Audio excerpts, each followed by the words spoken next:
Hello and welcome to this edition of Ask Your Doctor. I'm Dr. Alan Thornhill. I've been working in the field of IVF for over 25 years in a variety of different roles, starting as a clinical embryologist in the lab and now providing support and guidance for patients as a fertility coach, amongst other things. This evening, I'll be your host for what's going to be an interesting and important session covering a very interesting question: IVF failure, what went wrong, and how to move forward. It's a sad and brutal reality that IVF is statistically more likely to fail than succeed. I realize that that particular statistic differs based on your age and your particular circumstances, but overall, that's the case. And in fact, it's the sort of thing that most patients come to me with. Their problems are related to: I've had IVF, it's failed, what are we going to do about it? So I'm hoping we can, answer a lot of your questions and also maybe raise some other points as we go along, like how to deal with a clinic that you're working with where things haven't gone exactly as you would like. I'm joined tonight by a fantastic set of panelists who are here to help you better understand IVF failure, what went wrong, and how to move forward. They are Dr.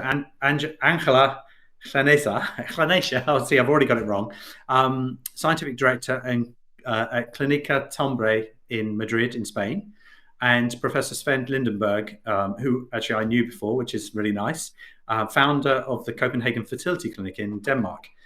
Unfortunately, owing to a clinic emergency, Dr. Neuspiller cannot be with us tonight from Argentina. So that's a sad, but we can always communicate with him afterwards if we like.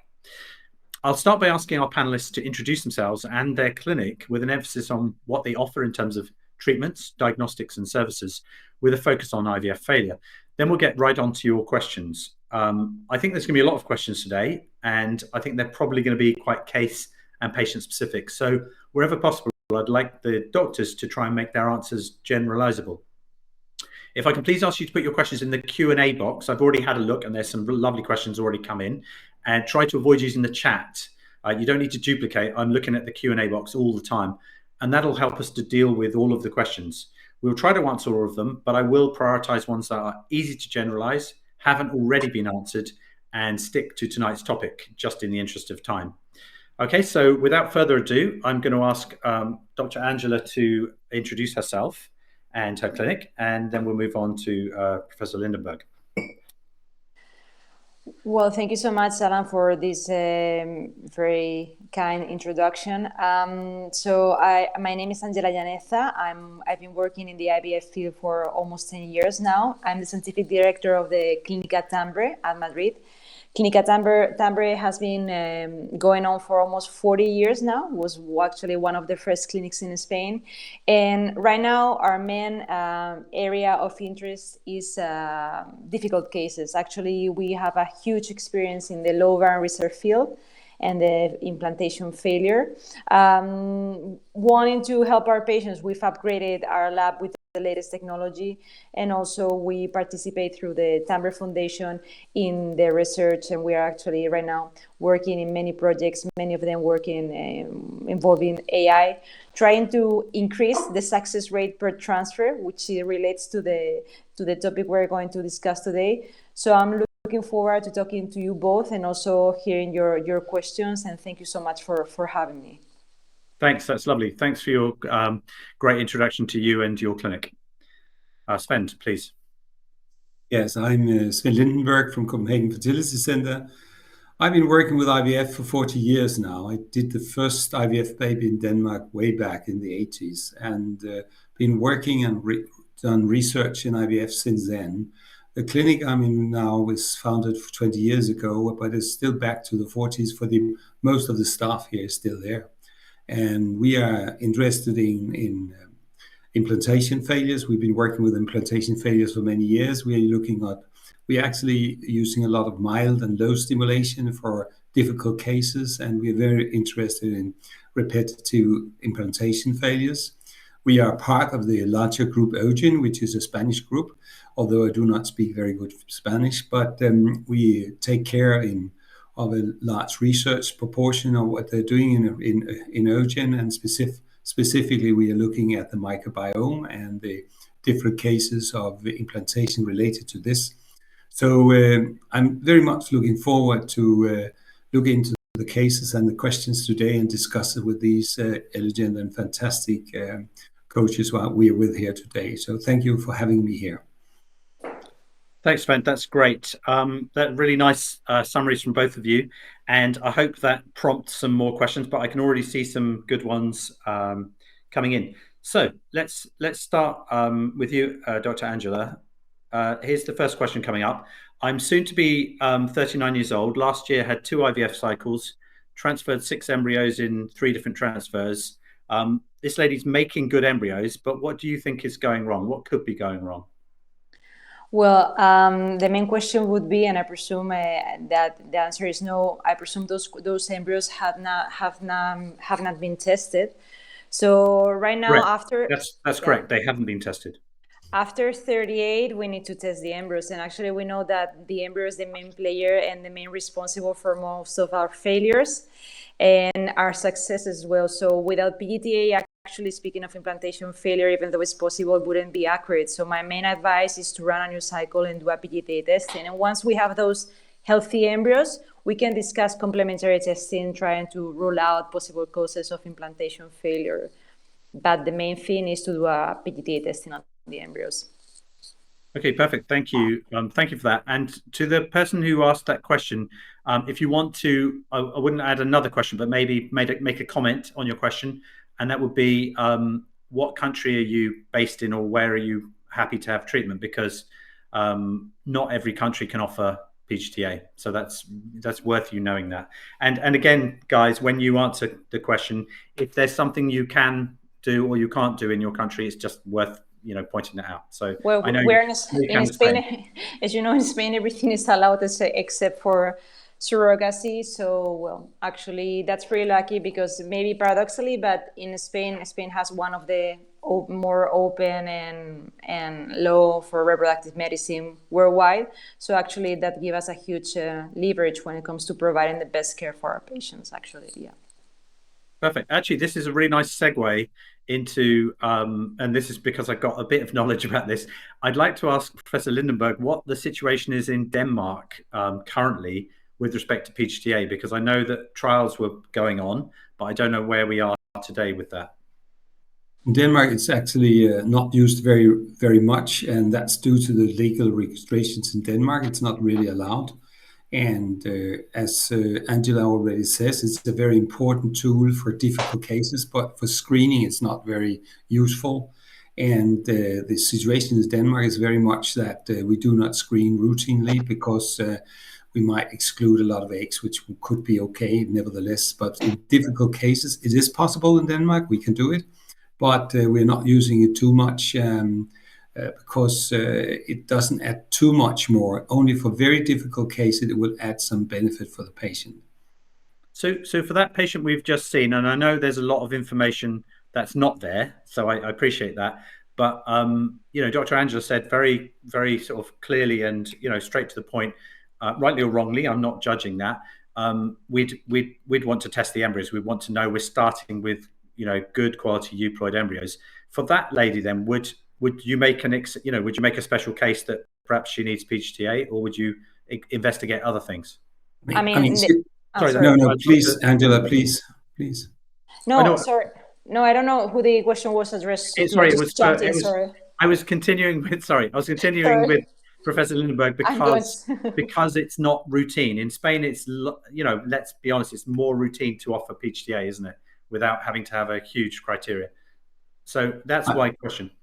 She have had double transfers every time. She's only 38 years of age, which would never be allowed in Denmark.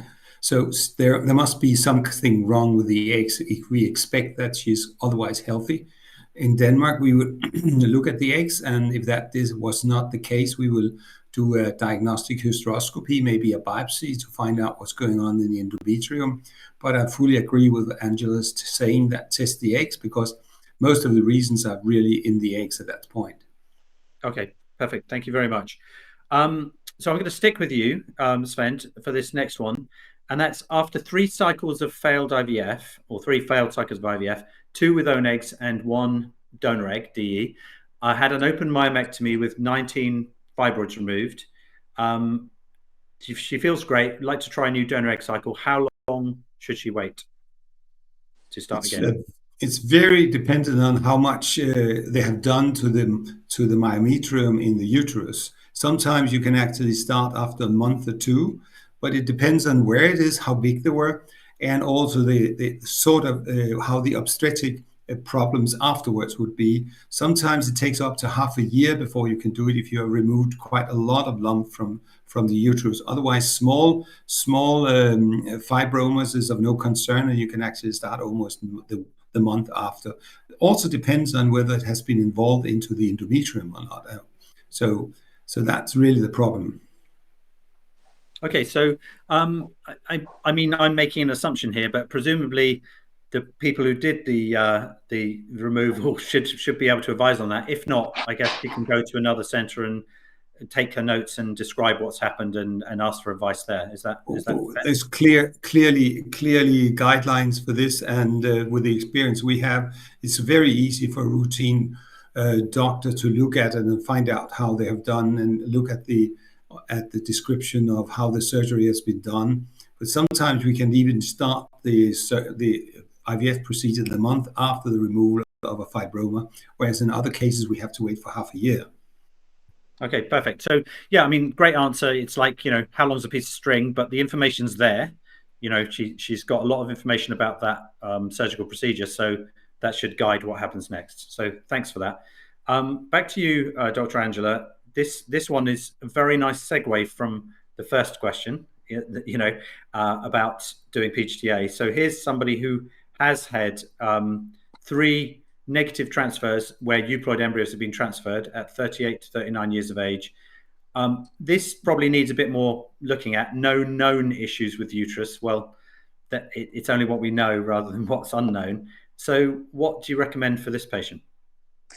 Well, so as we know, unfortunately, right now we need to work with cumulative live birth rates, and even though we know that 3 euploid embryos for almost 70% of the population might actually provide a pregnancy, we know there are some more. There's a percentage of patients for which we're going to need more embryo transfers. How can we shorten that time to pregnancy? Well, my advice would be to run all the available testing on all the extra embryonary factors, meaning that we need to look at the immunological point of view, and we need to undergo a full assessment of the peripheral or what we call the peripheral immune system, meaning autoantibodies, meaning the percentage of NK and lymphocytes in the peripheral blood, even though we know that the evidence is pretty low on all that testing and all of the testing I'm going to talk about now. We can also take a look at what's going on inside the endometrium from many points of views. We can look at the uterine factor through a 3D ultrasound, hysteroscopy in the case there's a suspicion of an uterine anomaly, or we might have a suspicion of adenomyosis on the 3D scan. Otherwise, running diagnostic hysteroscopies, I'm not very fond of that, because right now I believe that with the genetic testing we can do with endometrial biopsies based on genetic testing, we can have more accurate information. And what are those tests? This type of genetic testing biopsy is going to study mainly 4 things. One of them is the microbiome. We're going to get a full view of that patient's microbiome, and we will be able to provide a specific needed and treatment if needed. We're going to route chronic endometritis by looking at the pathogenous bacteria in case they are, not just plasma cells as we would on a hysteroscopy. We're going to see the endometrial receptivity, and the evidence is pretty low, but listen, this is the most accurate test we have right now. And we also can look at the NK cells inside the endometrium. So basically, with that immunological testing and that endometrial biopsy, we're going to have a pretty good idea of all the extra embryonary factors. Do not forget that most of the thrombophilia, or the main thrombophilia that can give trouble, is an autoimmune disease, which is antiphospholipid syndrome, and we're going to look at the regular and irregular antibodies. So basically, once we're transferring euploid embryos, we know that the embryo is the main thing. We know that we need to continue transferring embryos. Obviously, we can address different types of endometrial preparation, but we need to run all of the complementary testing available, even though the evidence is pretty weak, but we need to help this patient. And if we wanted, we could also provide, trying to get a new round of embryos. Maybe we could discuss immunological phenotyping and matching with a donor, or with the donor in case it was both donors in case it was a double donation. Yeah. Thank you. That is a really lovely, comprehensive answer. But I'm going to put you on the spot. I'm going to ask Sven the same question in terms of prioritization. Imagine you're a patient and you just said that to them. I'm going to think to myself, wow, you give me a lot of information. She's really thorough. You know, they're going to look at everything. But I probably think that's going to come with a big bill, you know, big invoice. Would you prioritize starting with one thing that you think is the, I know it's a little bit of guesswork, but would you start with one thing because that's the next most likely and like triage it that way? Or would you just say, we're just going to book you in for all the tests? You know, would you prioritize? After 3 euploid embryos transferred, we need to discuss complementary testing with the pros and the cons. Obviously, it is very unlikely that we're going to find something, but we're trying to buy psychological reassurance. But the main thing that I say is, listen, if it was up to the clinical guidelines, I would be just transferring embryos one after the other, and eventually we would have a pregnancy. But obviously, that feels pretty frustrating on both sides, on both ends, for me and for the patient. So we need to discuss different type of strategies, different types of testing, and also we can discuss whenever. I'm not very fond of that, and I rarely do it. Before undergoing all those complementary testing, we can discuss double embryo transfer, but transferring to euploid tested embryos, the risk of splitting is quite high, so we do not advise that, but that could also be discussed as a strategy to increase the success rate per transfer. Okay, thank you. So I'm going to ask Svend, I'm going to ask you the same thing. I know some of those tests you might not even offer, but my question really is about, would you prioritize, even though they have weak evidence? If they were harmful, you wouldn't offer them at all. So would you prioritize? In the case of right that Angela is saying that if you have had 3 transfers of euploid blastocysts, you have 70% of your patients pregnant. You still have 30% who is not pregnant, just for random, nobody knows what reason it is. So if you continue, you will still have pregnancies.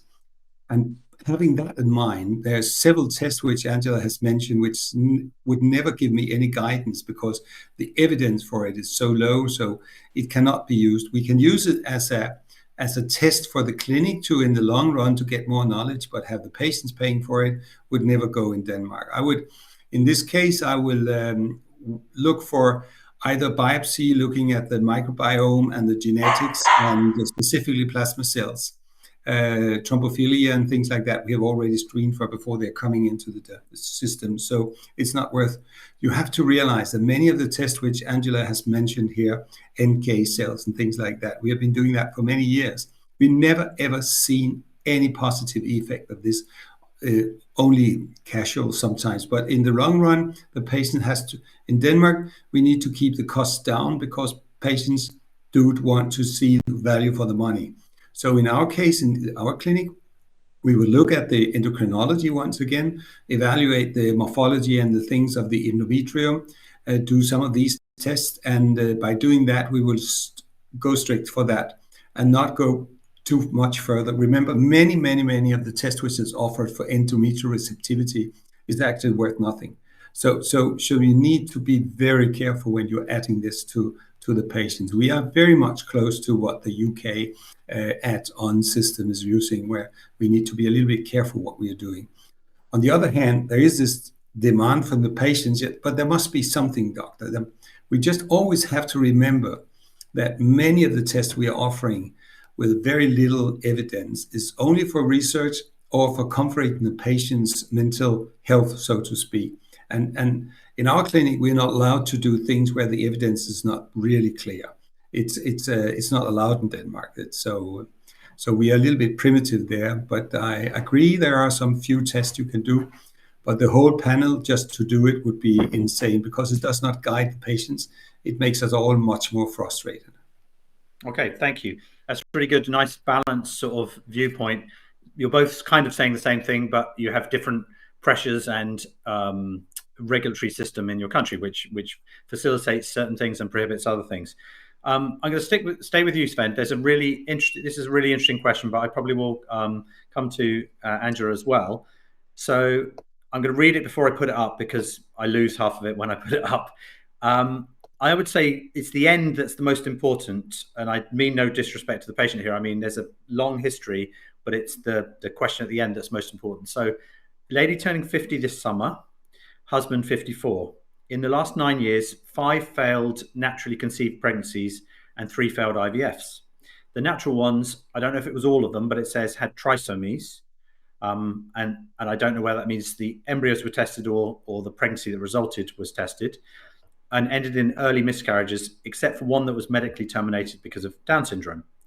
The IVFs were with egg donation from 1 donor, 2 failed implantation, 1 early miscarriage.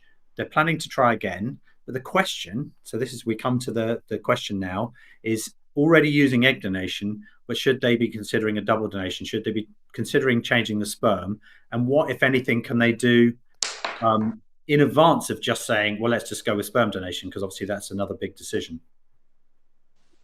The woman is 50 years of age, and they have also done IVF at the age of 50 with their own age? I think from what I can understand that the IVFs have been done with egg donation only. Okay. In the case where they've done that 3 times and they have been properly checked in the endometrium, the womb is okay, as I told you about before, you should look at the male factor, and there are several reasons for that. We are able in Denmark to do double donation, and although we have been saying for many years the sperm doesn't matter and the age of the man doesn't matter, but it does in some cases. We are doing DNA fragmentations and looking at things like that, but in some cases it's worthwhile doing double donation in these cases. The older the man gets, the worse gets. The problem is, has it been transferred blastocyst, and have they been looked nice, and have they done PGA on these blastocysts before they're transferring them? It doesn't say. I can't tell from the question, but maybe the questioner can add that piece of information in. But yeah, it does seem to me that the question sort of hinges around the sperm testing. You've mentioned DNA fragmentation, but my understanding is that's not going to help you specifically with chromosome abnormalities because it's not related. No, not at all. I'm wondering whether, and I'm just throwing this out between the 3 of us, I see this quite commonly where people have had quite a few cycles, and then I just say, have you ever had a karyotype done? It sounds like the most obvious thing, exactly. Their chromosomes, and they haven't.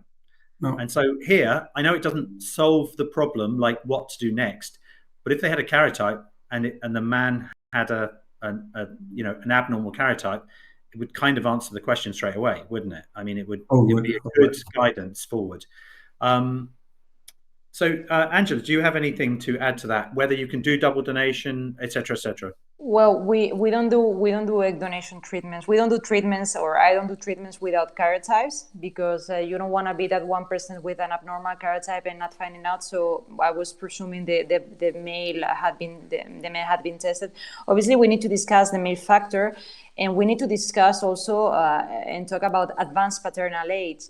And we know that maybe that's it's kind of difficult right now to establish a cutoff age, but maybe it would be, according to the latest evidence, 50, okay? And we know that after 50, we're going to see 2 things. We're going to see an increased sperm fragmentation, specifically double-stranded DNA fragmentation that is going to be increased. We can look for that, and we have techniques to improve sperm selection and prevent us from working with beautiful spermatozoa, but that might otherwise be fragmented. So we're going to improve the sperm selection. We're going to test for the fragmentation and see if there's an increased fragmentation.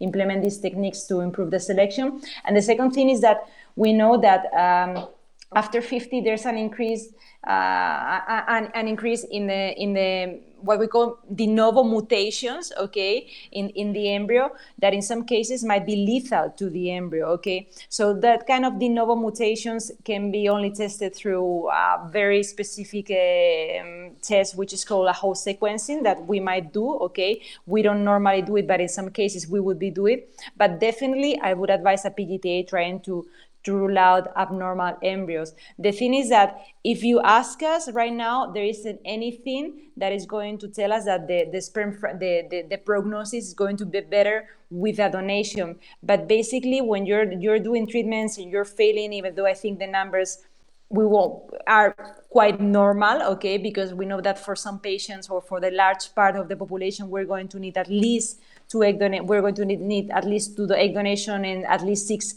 egg donation embryos transferred. But you could consider that cost-wise when it comes to a new treatment, whether to move to a sperm donor or do a new round with the PETA, even though it is an egg donation. And a key piece of information which I gave you, but I forgot to ask the question, which always comes up in every session, is this patient said she was 50, and regardless of what lovely treatment options you say she maybe should consider, there may be age constraints in your particular country. So can you remind me what it is in Spain, please? Well, normally we try not to create embryos after the patient is 51. Okay, so that sounds like the clock is ticking really fast there. Absolutely, absolutely. In Denmark, I can't remember. The limit is 45 years of age. We're not allowed to do anything after that. Okay, so for this patient then, they're probably going to have to look further afield for any kind of treatment, right? Yeah, okay. Thank you. And that's something you can, to that patient, you can ask the question of my IVF answers, and I'm sure they will help you find a country where it's still possible to get treatment. Okay, so you don't need to worry too much about the time part, but maybe you do need to worry about the country part. Back to you, Angela. When's it time to give up on your own eggs? This is like, I'm sure in your practice, this is like number one question in different words. It's definitely one of the top things that I face speaking to people.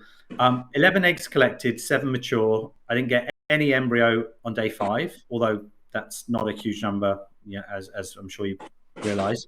I got a day 6 and a day 7 embryo, both of which didn't implant. I'm 40. Should I give up on my own eggs? I'm assuming that they've only had one cycle from this information, but it doesn't say. Well, not really, but it calls my attention that both of the embryos were day 6 and day 7. Obviously, we know that sometimes the embryos are slower, and it is normal for blastocysts to be fully formed between day 5 and day 6. But you want most of your blastocysts to be used, frozen or transferred on day 5. So actually, that's something we would need to address, and we would want to fully assess the male side. But well, you've had the embryos. It's only one round, so I would give it a go with a new round. We're going to look into the protocol, and we might want to implement what we call a double stimulation, doing 2 stimulations on a row, trying to benefit on the luteal phase. The second stimulation, we know that on average is going to provide 1-2 extra eggs, which are going to be 1-2 extra chances. And some research also tell us that maybe eggs coming from the luteal phase, the second stimulation, might have a higher chance of becoming a healthy embryo, a healthy blastocyst, a euploid blastocyst. So frankly, only one round, 42 blastocysts, even though they were day 6, day 7, I would give it a go. But let's go look at the male factor, and let's try to stimulate you for good, okay, with an individualized and tailored protocol. Okay, thank you very much for that. We've got a specific question for Svend, and that is, do you still freeze embryos on day 3? And if you do, is it common? I think I know the answer, but I think it's for you to say. So, no, I don't have the microphone's on. Yes, no, yeah. We very seldom freeze on day 3. The results are not very excellent. Sometimes we are forced to it. I will come back to why we are doing that. But blastocyst freezing or culture into blastocyst stage is excellent. So why should we do that? There are some very few reasons for it. We have very few patients which are coming back have done IVF with us before and coming back when we did the old slow freezing, and they had pregnancies on that, and they do not there are some few patients never developing blastocyst, but have excellent results on day 2, 3 transfers. And there we sometimes are doing it, but normally we are not advising patients for this. It's not a good way to do it. I think you are deceiving the patients a lot of chances by doing that now with the knowledge we have today. Okay, and that was the question was specifically freezing, but would you extend that answer to say transfer on day 3? Only in yes. There it's a little bit of a controversy, but in Scandinavian countries we have a huge tradition for doing. You see, the big problem here now. I know the Spanish way of doing IVF, which is so much different from the Scandinavian way, where we are taking out the mean of 4 to 6 eggs per IVF cycle, and that means we have very few eggs. And by doing that, we have almost selected the embryos at day 2 to 3. So we can, at that time, say which one is the best one. And if there's any more, we just leave them onto the blastocyst and put them in the freezer. And by having that strategy, we have not seen any changes, whether we are transferring on day 2, 3, or we are doing on blastocyst date, for the cumulative pregnancy rate. If you want a quick pregnancy, you need, of course, to do the blastocyst stage and transfer these. But the cumulative pregnancy rate is like this. And you must remember, we have a lot of patients from abroad who cannot stay in the country for so many days. So they want to go back quick and have the rate. So the strategy of freezing on blastocyst stage for the developed blastocyst, and then do transfer earlier for the good eggs, embryos, that's equally good. So that's what most clinics in Denmark are doing, although we now tend more and more to do the blastocyst cultures as well, although we have few eggs. Okay, thank you. I don't know if, Angela, you want to, add anything to that, or it's all sort of covered? We don't do day 3 embryo transfer, no, unless it is a very, very discussed and agreed with the patient, but we don't do day 3 embryo transfer, because if you're not going to get pregnant at the end of the day, I want to have information on both sides and also on the male factor. So I want to see how those embryos behave from day 3 on. So no, unless it's required by the patient and agreed, we won't be doing day 3 embryo transfers. Okay, perfect. And the dog agrees as well, I think. So yeah, sure. She's also listening and learning about IVF. She probably knows more than I do. Anyway, so I'm going to stick with you, Angela. After 6 transfers from 2 stimulation cycles with 24 and 17 oocytes, so big numbers in each, 1 miscarriage, 1 biochemical, and an endometrio test that gave a result of plus 24 hours. But, we've already talked about receptivity a bit earlier. But the doctor's now recommending, I think this means polar body diagnosis, so on eggs. Well, actually, that doesn't make sense. Polar body diagnosis with 5 fertilized embryos. Oh, maybe it does. Maybe they're doing it on a frozen on day 1. Okay. Would you go with that? And what else would you recommend? They're also, I think they're going to have to do PGTA in a different country based on where they are. But 40 years old lady, husband does azoospermia, TZ was performed, and that material was used. So any comments on that, please? But the embryos are frozen on day 1? Yes.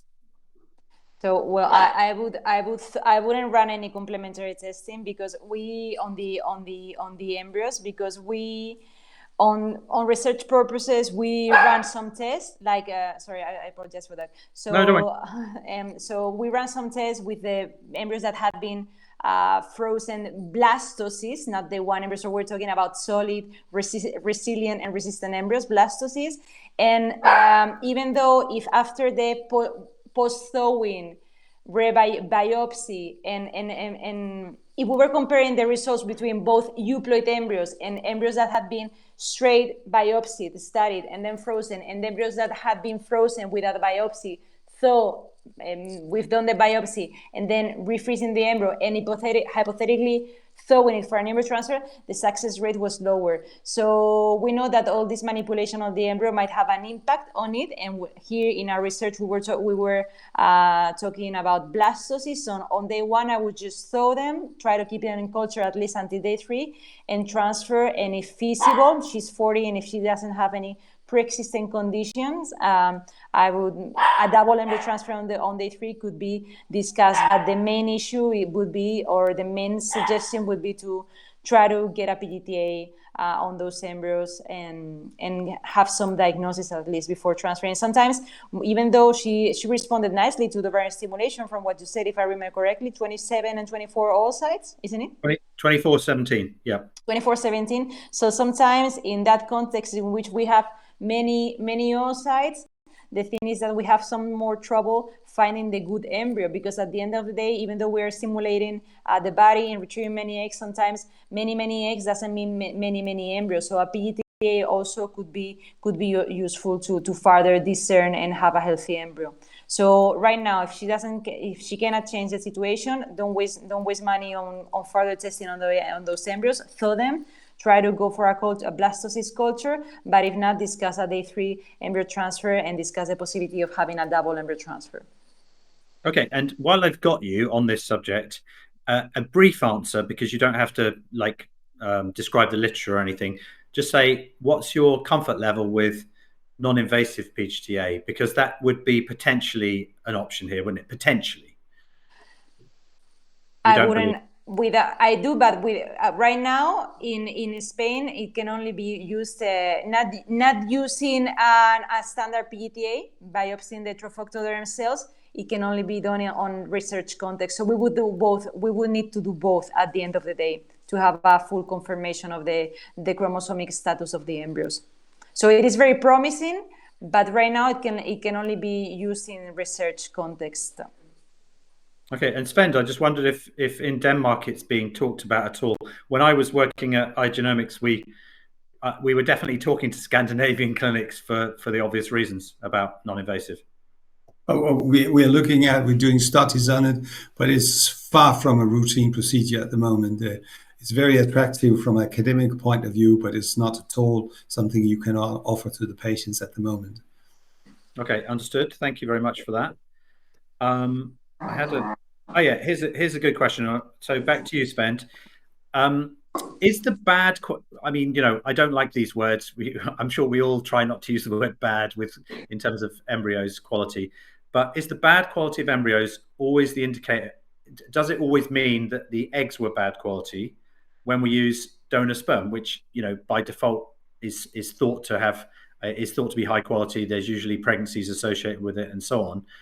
Or are there other factors which can cause embryos to be so-called bad quality, even if using donor sperm? Well, there's a lot of causes there. Although you're looking at the eggs and when you do the retrieval, there might be a predisposition in the stimulation protocol, the way they're handling them. We are teaching a lot of young doctors to do the right type of stimulation, not downregulate, do stupid things there. Timing of oocyte collection is a problem. You can get excellent eggs out, they're not activated. You can also have the bad culture conditions, temperature, and there's a lot of things which can be looked into. And that's why you need to have a very routine lab when you're seeing on what we call bad embryos. We are very careful to find out, has there been any temperature errors? Have there been mishandling? Who has done this? We're checking almost the hand of the embryologist at that time and looking at the stages. So there's a lot of things which can be looked at. But on the other hand, bad embryos, there's something strange about it. A little bit bad embryos with a little bit fragmentation is actually better for the implantation rate than just clear, fantastic 4 cells embryos without any fragments in it. That's known for years. So it depends also a little bit on what you're looking at. And but there's certainly many things you have to look at before you actually just think bad embryos. I totally agree. Do you want to add anything to that, Angela? No, I fully agree with Svend. Okay, yeah. I mean, I'm sure you guys say this as well. We can label an embryo any way we want, but at the end of the day, we're not changing it by giving it a name of bad and good. It is what it is, right? So I try to say to patients, try not to use words like bad, because we've all seen babies result from so-called bad embryos, right? Yes. Oh, yes.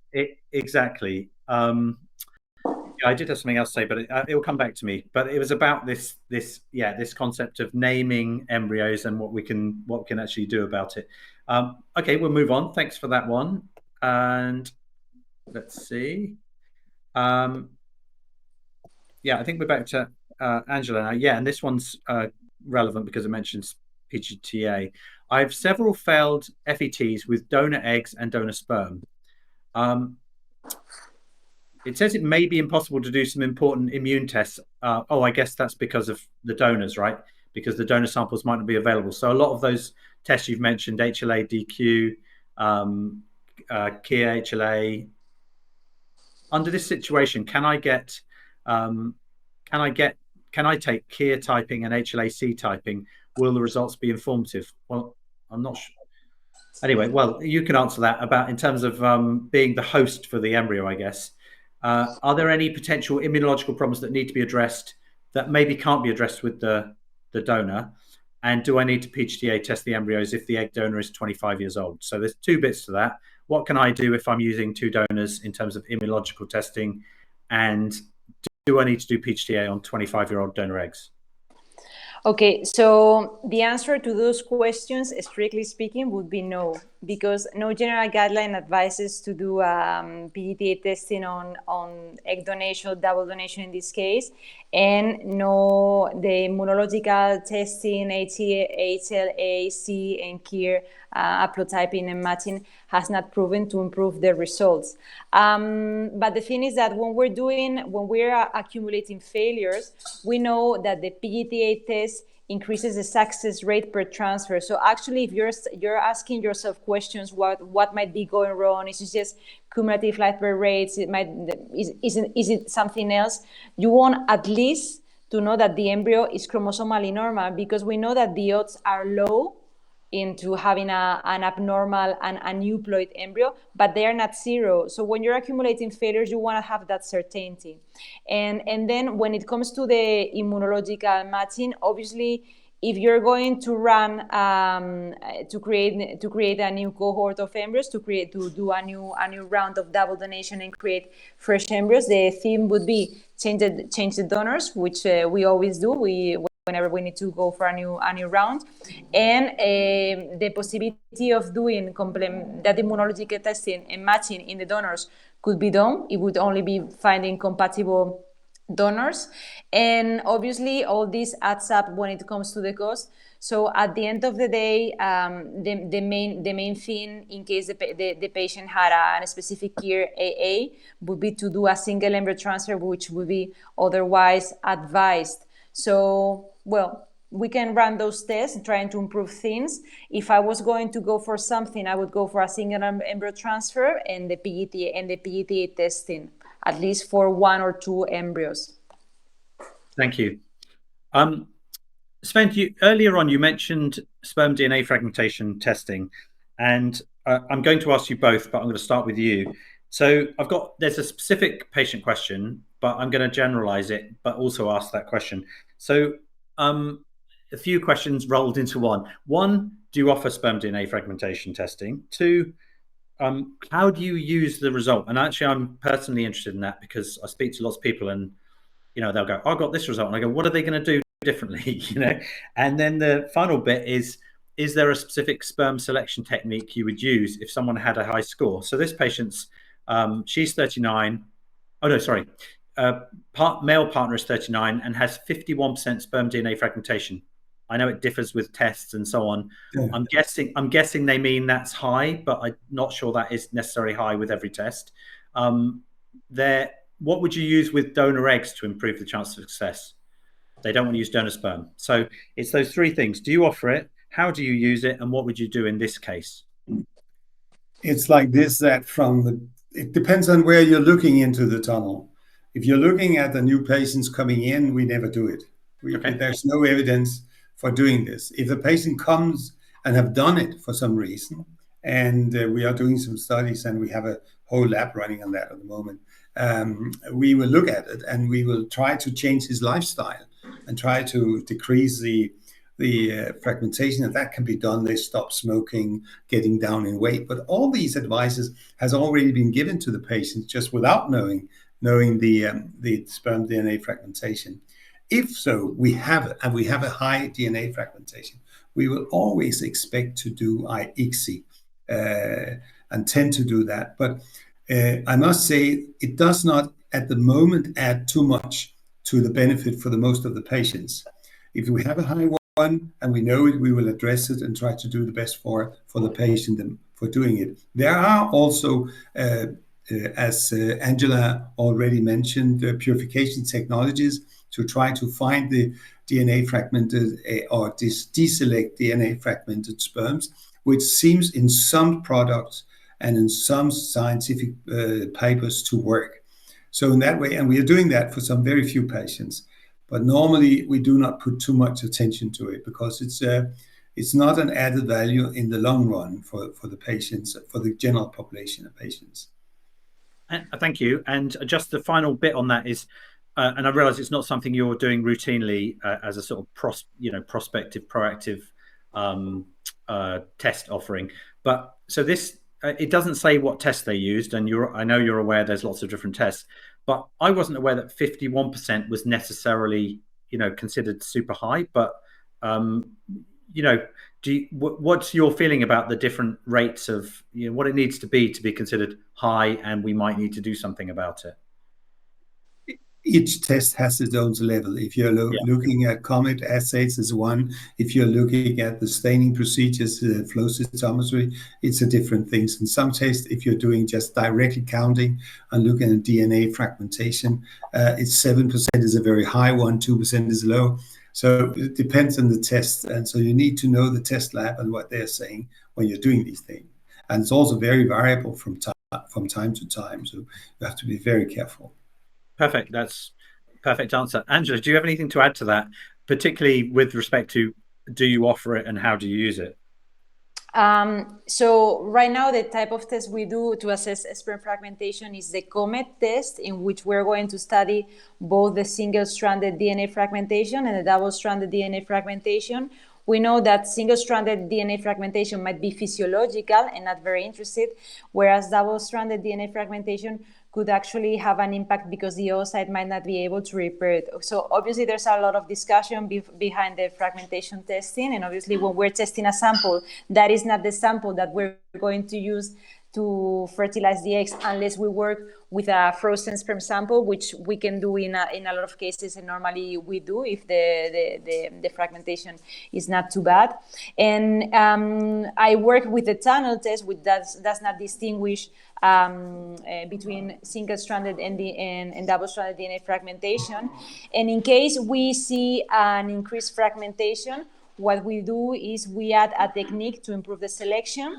If we are working with a fresh sperm sample, we use a chip fertile, which is kind of like a trap that is going to block spermatozoa that are fragmented. Chip fertile right now can be used both in fresh and frozen sperm samples. And if we are using a frozen sperm sample, we use the sperm slow technique, which is based on microfluids, making things difficult for the fragmented spermatozoa, which are going to get retained. So we're using that. The evidence is low, but obviously we want to have the best results and guarantee the number of embryos the patients will have at the end of the day. So balancing everything, we do it, and we are very happy with the results. And actually, we are doing a lot of research in the sperm fragmentation, and we're getting some stunning and results when it comes also to the embryo ploidy, and that is a research that we're sending now to the ESRE. So my advice is to run this test. And I don't know about you, Svend, but I do not see patients coming naive for a first embryo transfer or first cycle, no problem, 35. I mean, I've seen patients with a lot of pain, a lot of suffering, a lot of failed cycles behind. And obviously, you need to discuss everything thoroughly with the patients, pros and cons of everything. But in my opinion, the fragmentation testing and the sperm selection techniques are something that, when it comes to cost, shouldn't be ruled out. And I think they should be universally used. Okay, thank you. I mean, a difference of opinion, but a balanced viewpoint, which I really enjoy that. I think you've given a lot of information and food for thought for the patients listening. I think I'm sticking with you, Angela, and then we'll move over to Svend again. This one will probably be both of you. What's your opinion and experience with ovarian PRP in any situation, after failures, after a certain age? It comes up in every single session that we do. So it's your opportunity to put it to bed or encourage it or whatever you want to do. Okay. I think we're going to agree on this. Well, we agreed on everything, but just put it to bed. It is an experimental technique that has not proven to improve the results.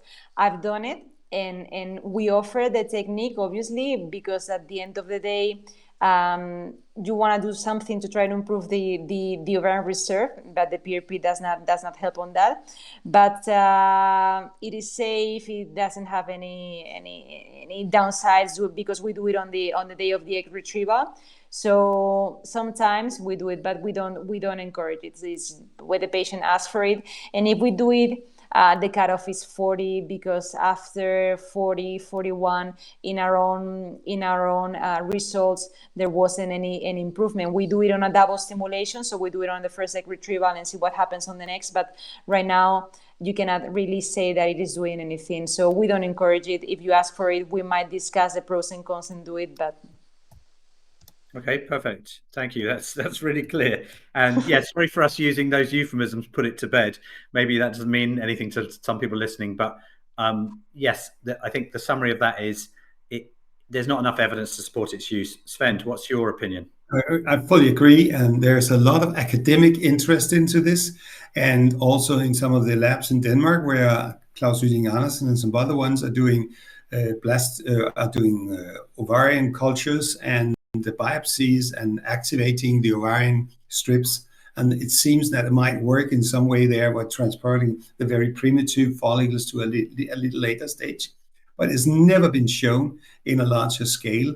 And the problem is, if you look at we've just been through it once again, all the literature available, it's awful. It's really badly done. And there's no signs of any benefit at all. There might be a sign of good evidence in the endometrium at the Ashermans, where you have endometrium scars, where you try to loosen them and to find a growth of endometrial tissue, so reestablish the womb and the endometrial surfaces. There might be some benefits from it.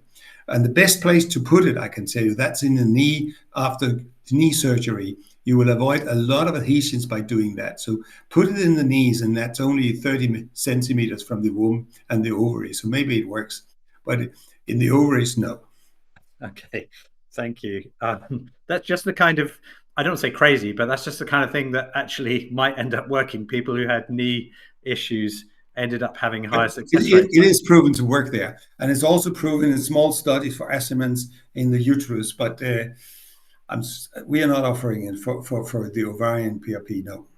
Okay, and given that we started covering, what is fundamental, female age is, very fundamental to success in IVF. We all know that. So now I can ask you, I think you've already both said what the age limit is, but in your own practice, forget about what the regulations say.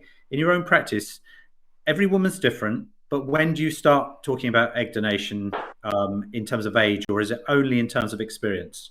In terms of their history. Svend, start with you. What age do you say, we should be talking about egg donation? Now, I never start with the age, because the woman comes in with some kind of a need for a baby, and then you have to address that first. And if you then look at a very low AMH, very few antral follicles and things like that, you will go for an advice and feel the sense of, is this good enough, or should we go for oocyte egg donation programs? The problem is, in our country, lots of women want to have the last chance just to see, is it really true what the doctor is saying, that there's no eggs? And sometimes we start a cycle doing stimulations just to prove the woman that there is no, and sometimes we get very, very surprised. But most of the times we are right, unfortunately. So sometimes we are doing IVF and try to do it, although we know that the chances are very low. But this is just, as Angela is saying, having low responders coming from other clinics, and they end up in our clinic. All these clinics, old clinics, they have all these difficult cases. And you try to do the best. In many of them, we try with mild stimulation. That seems to be a little bit better than just high stimulation. But in the end, a very difficult case, we always offer them oocyte donation, because it gives them 60-80% chances of getting a pregnancy in the first donation program. So it's such a difference from 2 to 3%. So they need to know. Yeah. And perhaps I can put it in a different way. I am going to put you on the spot here. You've been doing this for a very long time, so I think I know the answer. I think I have an idea of what the answer will be. But what I often say to people is, what's the oldest for IVF, not for anything else? What's the oldest patient that you've had success with? Because if you speak to a clinic and they say we've never had success at 45, I'm not in the miracles business. I'm in the kind of reality business, and I feel like if you've never had success at 45 in your clinic, it doesn't mean it will never happen, but it hasn't happened so far. So maybe you have to have a different conversation, rather than, I know you want to try. You see what I mean? And so what's the oldest in your hand, so to speak, where you've had success? 45 years of age, we've had one. Okay. Definitely with her own eggs. But we also had a 55 years old spontaneous pregnancy after IVF many times. I can tell she came in and I can tell you it was spontaneous, but it's a 40 years calculation you are running on here. Yeah, exactly. So the chances are very, very small, very, very small. Okay. So same question to Angela. 44. I've had 5 patients succeeding at 44. Yeah. Okay, but you get my point, right? It's like, I understand you want to listen to them, you want to look at all the actual history and their metrics, but ultimately, if a clinic's never had success at a certain age, it seems to me like it's kind of wasting people's time and money to go forward, or at least they need to be honest about it. Like, well, we've never been successful, but if you want to try, we could do that. Okay. Right, we've got a few more questions here. Let's see. I think we're back to Angela. Yeah, can you say something about, I know there's standard protocols for you've had an embryo transfer, continue with progesterone, blah, blah, blah. I'm not the expert, but what I'm going to say to you is, what's your standard protocol post-embryo transfer? And is there anything you can supplement that with to make it more likely to succeed? And I'm going to assume with you, Angela, that they've got euploid embryos, et cetera, because, obviously we'd want to start with that. So what's your normal protocol and what would you do differently to try and improve the chances? After the embryo transfer? Yes, after embryo transfer. So it says lifestyle-wise. Say again, sorry? Lifestyle-wise. Actually says, you can say what you like, but it says drug supplementation. And it says, for example, progesterone. I'm thinking, well, that's normal. So what else would you do? Well, then we might be discussing add-ons during the treatment. That depends and that changes from patient to patient. There are several things we can use, from the most standard and well-known a low molecular weight heparin, clexane, aspirin, steroids, to some more complex things such as immune modulation drugs, such as tacrolimus, such as plaquenil, hydroxychloroquine. Then going to more easy, soft things, subcutaneous progesterone. It is very important to have very good progesterone levels, and they have very great research on that coming from Denmark, and also I'm very fond and very fan of the HCG Ovitrel subcutaneous injection in the post-transfer period, and those are very easy things that you could just use.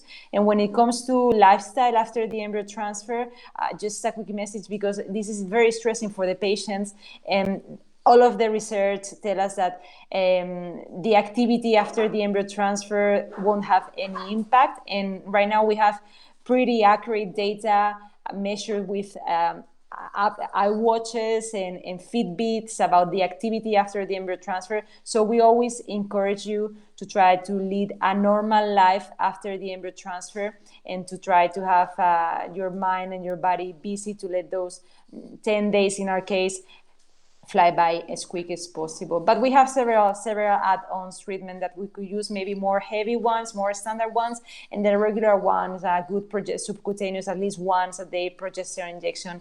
And the Ovitrel, Svend, I don't know if you use it, but also something very easy, safe, cheap. Okay. Thank you. Anything to add to that, Svend? No, I fully agree. I'm personally very fond of Ovitrel, small injections, small doses, every 1 day or every second day. And actually it can drive the whole luteal phase if you want to do that. For 2 clicks Ovitrel every day or every second day runs the luteal phase. And maybe it has an effect on the endometrium. It's highly discussed at the moment, but at least it does not harm the patient if they're not hyperstimulated and your problem's there. The only problem is the pregnancy test when you end up there, because it's cross-react with a normal pregnancy test, so you need to be careful there. But otherwise, I fully agree with you on these aspects. I do not use too much other than, but it is shown that subcutaneous progesterone deposit is better than anything else, and it's come back now. So we are using that quite a lot. Okay, thank you. We're going to do the last question now. There's a couple of other questions. Some are not relevant to tonight's topic, and some are very, very well. A couple are very, very specific, and I think it would be easier just to reach out to the doctors directly to get an answer. But we'll do this last question. I'll up level it. So I think it's Svend first this time. Do you have anything to say about? I mean, this is only one situation where it's happened.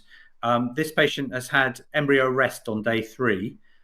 When you've seen that, and you must have seen it a few times over the years, do we have an idea of whether it's, egg factor, sperm factor, both, or something else? I mean, obviously it could be the lab, but we'll assume that it wasn't the lab in this case. So what do you have to say about embryo arrest? Well, the embryo arrest can be a sperm factor, certainly. And it's normally a little bit earlier, but in humans, it looks like it's the maternal genome is changing over at day 1 to 2, maybe day 3. So it is something you have to worry about and have to look at what you can do about it, because we know the prognosis is very bad. Very bad. There are some pregnancy if you transfer. There has been reports transferring eggs on the pronuclear stage and things like that, sort of getting them into the womb and a better environment. But the prognosis is very bad. And my suggestion is that look at the because of course you will probably change the whole subject if you're doing oocyte donation, but sometimes the sperm donation is easier. And at least you can do what we are doing in our clinic is, okay, you have 10, 15 eggs, which is a lot in our clinic.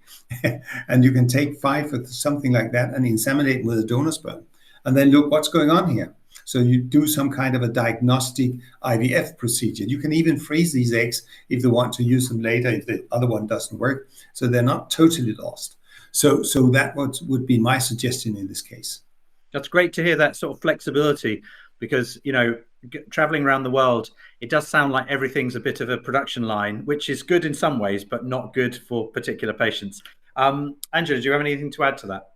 No, I fully agree with the mixed fertilization with the sperm donor and with the sperm donor and with the sperm donor and the male. And I don't know, how do you feel, Svend, about conventional IVF and ICSI as well? Does it provide any benefit? No. We are doing it, but all the literature tells us it doesn't work. But sometimes we are doing it. Maybe we are lucky to get a better sperm by doing that, and there's not too much pollution around it. But we are sometimes tending to do that. But it's just, as I told you before, sometimes medical doctors are squeezed into give the patients a solution where we do not know the solution ourselves. So it's I would go for the split insemination and fertilization, which I think is the most important. That's great. Thank you very much. Oh, the dog's going crazy now. The dog is telling you it's time to stop now, which is good, because it is time for us to stop. Thank you guys for being excellent panelists. You've been brilliant. You've really nice balanced view, really informative. I think the patients will have got a lot out of what you've said. And to the audience, I hope you've enjoyed it. If you have specific questions, please reach out to My IVF Answers, reach out to the doctor specifically, or you can even reach out to me. So that concludes our session. Thanks very much again. I hope to see you both soon. And I hope to see the audience again at our next Ask Your Doctor session. Thank you very much. Thank you. Bye. Thank you very much.